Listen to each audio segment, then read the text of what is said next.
Mga ka-PL, nakakatakot at masamang balita po ang isiniwalat ni Senator Amy Marcos na di umano mga ka-PL meron na pong 25 hypersonic missile na nakatutok na po sa iba't ibang parte ng ating bansa na anumang oras mga ka-PL maaari po itong pakawalan at sasabog po ito sa iba't ibang dako ng ating bansa dahil po ito sa pagwawalang bahala ni Dayunyor mga ka-PL.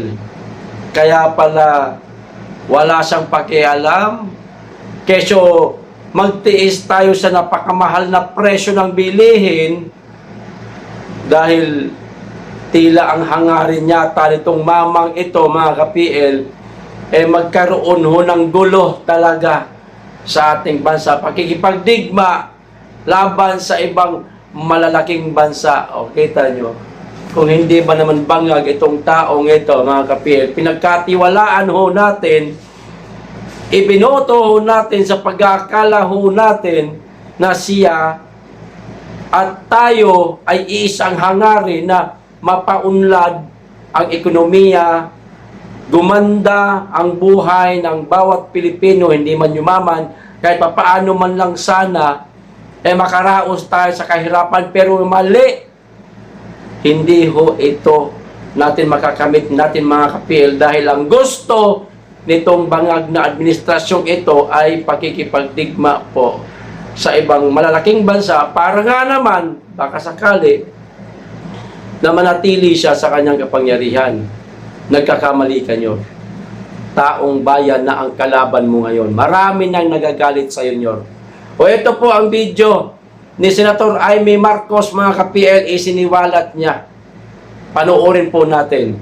Pero bago ho tayo magsimula, makikisuyo sa mga hindi pa po nakasubscribe. Baka naman. At paki-click na rin po ang notification bell para updated sa lahat ng upload. At huwag niyo pong kalimutan, paki-like na rin po ang video. Maraming salamat. Makikisuyo lang po. Hirap talaga magkaroon ng presidenteng bangag mga kababayan. Wala sa matinong kaisipan kung ano-ano na lang ang naiisip para panatilihin po ang kanyang kapangyarihan. Hindi ho natin alam kung naghihiganti ba itong mamang ito sa ilang taon na kinutya sila ng mga kalaban nila sa politika na tayo ho ngayon mga kababayan ang naapektuhan. O ito na po, panoorin na ho natin. Aminin natin ang problema talaga dahil sa tingin ng China, talagang kumampi na tayo sa kalaban nila. Magbigay tayo ng 17 base militar sa pakiwari nila, yung EDCA sites. Talaga mainit ang ulo nila.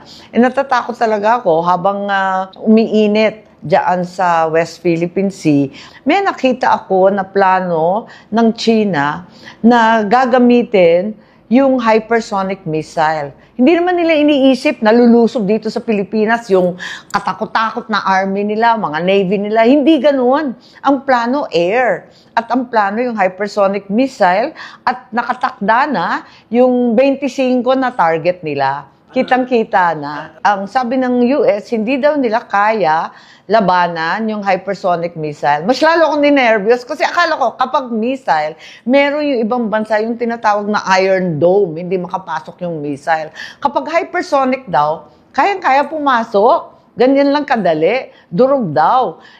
Ano bang klase yun? Kasi sa pagbabasa natin, may mga Brahmin missile na sa Batanes, pati sa Subic. So yung dalawang yun ang uunahin kasama ng Ilocos kasi may mga live fire na balikatan. Katakot nga Ano ba yan? 25 hindi biro-biro yun.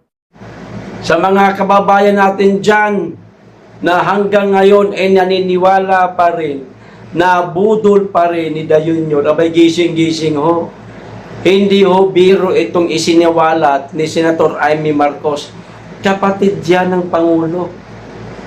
Pero natatakot siya para sa ating lahat. Hindi ko po siya ipinagtatanggol ha. Dahil narehistro na po. Ayan, kung ba narehistro talaga, no? Sa aking kaisipan, mga kababayan, no, kailanman wala ng Marcos na mananalo o wala ng Marcos akong iboboto. Ayan. 25 na mga hypersonic missile ang nakatutok na po sa iba't ibang parte ng Pilipinas. Abay, kung magkagayon, mga ka-PL, at pakawalan ito, sana unahin si Junior. Para yung unang sabog lang na yon, tapos kaagad, tapos kaagad si Junior, mga ka-PL. Di wala na tayong problema. Ops! Sandali! Huwag niyo na pakawalan yung 24. Ibahin nyo na yung ruta, o kaya tanggalin nyo na yan. Total, wala na si Junior eh. Tig-back na. Di ba? Dinadaan-daan lang natin to sa tawa, mga kapel, pero totoo ho yan. Biruin ho ninyo, pati yung Iron Dome na meron po nito ang bansang Israel, hindi di umano kayang salagin sa ere. Sa ere kasi sumasabog yan eh, kapag ka merong Iron Dome. Hindi kayang salagin. Takot nga ang Amerika eh. Kasi hindi kayang salagin ang hypersonic missile, parang Voltes 5 lang, no? Di ba may ganun din ang Voltes 5? Napanood nyo ba yun? Dinadaan-daan lang natin sa tawa. Pero totoong balita ho, ito mga kababayan.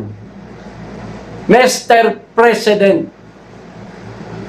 hindi ito ang gusto ng mga kababayan mo.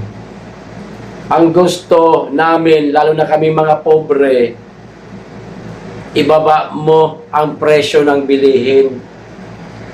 Iangat mo ang ekonomiya ng bansa. Kaya ka namin hinalal.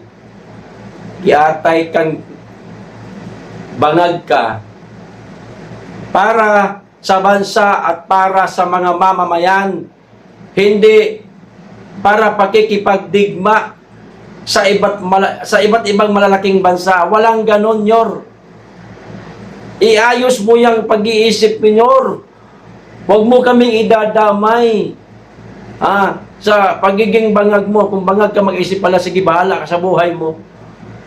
Mga kababayan, kilos-kilos na ho siguro tayo eh. Hindi na ho ito pwede, hindi na po ito maganda. Tinutukan na ho tayo ng 25 hypersonic missile. Delikado ho tayo rito. Lahat ng mga pinaghirapan natin, mga pangarap natin, biglang maglalaho na lamang ho, mga kababayan. Damay pa, syempre, mga kabataan unang-una yan. Mga matatanda, yung mga mahirap na talaga mahirap na maglakad ba, yung may mga sakit na, o yan, sila ho ang unang magurgur nito, mga kababayan. Wala naman lakas na mga yan eh. Diba? Tayo, medyo makakapagkubli pa tayo kung saan man tayo makapaghanap ng pagkublihan na hindi basta-basta madudurog nito. Lubhang napakalakas di umano nitong missile na ito, mga kababayan, dahil kahit ang US nga hindi nila ito kayang salagin. US na yan tayo ni isang missile nga wala. Iron Dome pa kaya na para salagin yung mga hypersonic missile na yan? Hoy, gising-gising ho kayo, mga supporter ni Bangag. Ito ho ang tamang pagkakataon na para magbulay-bulay kayo.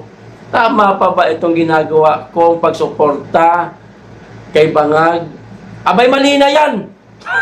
Ako na magsasabi sa inyo, mali na ho ang desisyon ninyo na hanggang ngayon manatili kayo suportahan yan. Samahan nyo po ang marami nating mga kababayan na nagnanais na nga itong iba na umalis siya dyan sa pwesto niya Kaya siguro, mga kababayan, si Inday Sara nag-resign na sa pagka DepEd Secretary at sa NTF-ELCAC bilang Vice Chair, baka nakita niya na ho ito, baka nalaman niya na po itong tungkol dito sa mga hypersonic missile na ito. At baka isang araw, mga kababayan, biglang magsalita ito si Inday. kakalabanin na ito si Bangag. Ayan, yan po ang masama at nakakatakot na balitang isiniwalat mismo ng kanyang kapatid. Mag-isip-isip bago po tayo pakawalan ng napakaraming kritis at baka magunaw pa itong ating bansa. Wag naman sana. Manalangin po tayo, mga kababayan, na wag itong mangyari. Dahil pare-parehas ho tayo. Ayaw natin ng gulo. Ang gusto lang natin, mamuhay ng tahimik, maghanap buhay, tuparin yung mga pangarap natin sa buhay. Hindi ho itong pagkikipagdigma. Nyor, iayos mo yung pag-iisip mo bago ka tuluyang ilabas sa malaking bahay ng mamamayan. Hanggang dito lamang po, mga ka-PL. Maraming salamat, mag-iingat kayong lagi at higit sa lahat, mahalin po natin ang Pilipinas. Be blessed.